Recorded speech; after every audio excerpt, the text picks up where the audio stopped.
સુરતમાં ઝેન ઝી યુવાનોનો કોંગ્રેસમાં વિશ્વાસ વધી રહ્યો છે। સ્થાનિક સ્વરાજની ચૂંટણીમાં કોંગ્રેસ પાર્ટી દ્વારા યુવાનોને મેદાનમાં ઉતારવામાં આવ્યા। સુરતની 120 બેઠક પર કોંગ્રેસે યુવાઓને કમાન આપી। કોંગ્રેસ દ્વારા આ ચૂંટણીમાં શિક્ષિત યુવાઓની ઉમેદવાર તરીકે પસંદગી કરવામાં આવી। ભ્રષ્ટાચાર સામે કોંગ્રેસના યુવા ઉમેદવારો ટક્કર આપશે। સુરતમાં કોંગ્રેસે 120 બેઠકો પૈકી 60 થી વધુ યુવા ઉમેદવારોને પસંદ કર્યા છે। સુરતમાં કોંગ્રેસના યુવા ઉમેદવારોને સારો પ્રતિસાદ મળી રહ્યો છે। અસુવિધા વચ્ચે રહેવા મજબૂર બનેલ જનતાને કોંગ્રેસના યુવા ઉમેદવારો સુવિધા અપાવશે તેવી ખાતરી આપી છે। સુરતમાં વોર્ડ નંબર 11માં કોંગ્રેસે યુવા ઉમેદવારોની પસંદગી કરી છે। કોંગ્રેસના યુવા ઉમેદવારો જોશ સાથે ડોર ટુ ડોર પ્રચાર કરી રહ્યા છે। મારું નામ મિલિંદ હરીશભાઈ સપકાલ છે।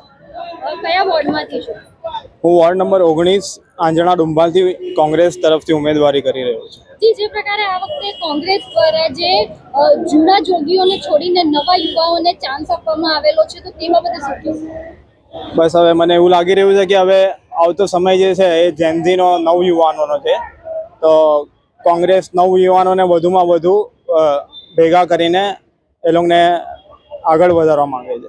જે પ્રકારે જે આ વર્ષે કોંગ્રેસ દ્વારા શિક્ષિત ઉમેદવારોને ટિકિટ આપવામાં આવેલી છે, તો શું કહેશો કે કેટલું એજ્યુકેશનનું આ બાબતે કોંગ્રેસ દ્વારા ધ્યાન આપવામાં આવ્યું છે? જેમ કે બધી જગ્યાએ ન્યૂઝ ફરે છે કે ભાજપમાંથી ત્રણ ચોપડી જે પાસ છે એવા ઉમેદવારોને ટિકિટ આપવામાં આવી છે, તો કોંગ્રેસે એ બાબતે બહુ સારું ધ્યાન આપીને એજ્યુકેટેડ લોકોને ટિકિટ આપી છે।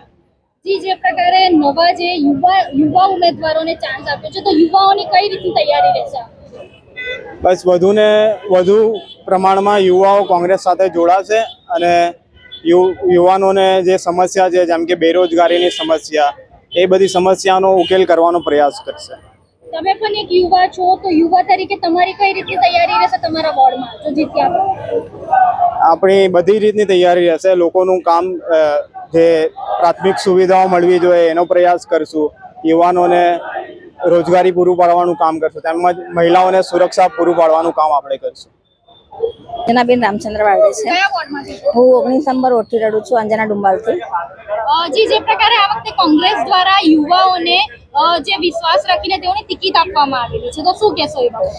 એ જે આજે યુવાઓ છે, જે લડવાવાળા યુવાઓ છે, એમને ટિકિટ આપવામાં આવી છે અને એ લડીને જો ચૂંટાઈને આવશે તો આ સમાજ પર અને જનતાના વિશ્વાસ પર ખરા ઉતરશે। જી, જે પ્રકારે તમે એક મહિલા છો, તો મહિલા તરીકે કઈ રીતની કયા મુદ્દાઓ પર તમે આગળ વધો? હું એક મહિલા છું ને હું જાણી શકું છું કે હું બહાર કશે જાઉં તો હું આ ભાજપ સરકારના રાજમાં અસુરક્ષિત મહેસૂસ કરું છું। જો કોંગ્રેસથી અમે લડી આવશું તો અમે મહિલાની સુરક્ષા માટે અમે લડત લડીશું। જો તમે ચૂંટાઈ ગયા તો તમારી કઈ રીતની પ્રથમ કામગીરી? અમે જો ચૂંટાઈને આવ્યા, જો જનતાએ અમારો વિશ્વાસ કરીને અમને વિજય પ્રાપ્ત કરાવી, તો અમે જનતાની જે કંઈ સમસ્યાઓ છે, જે અમે આજે ઘરે ઘરે જઈને જનતાની પ્રોબ્લેમ અમે વિચારીને માહિતી કરીને બધું અમે રાખીએ છીએ, તો જે જનતાની સમસ્યાઓ છે એ અમે દૂર કરીશું ને એના માટે અમે ચોક્કસ લડીશું। મતદારોને એમ જ કહેશું કે ભાઈ, આપણે ભાજપ સરકારની રાજમાં આપણે આજે હેરાન થઈ રહેલા છે, તો જાગો અને હવે સત્તામાં પરિવર્તન લાવો।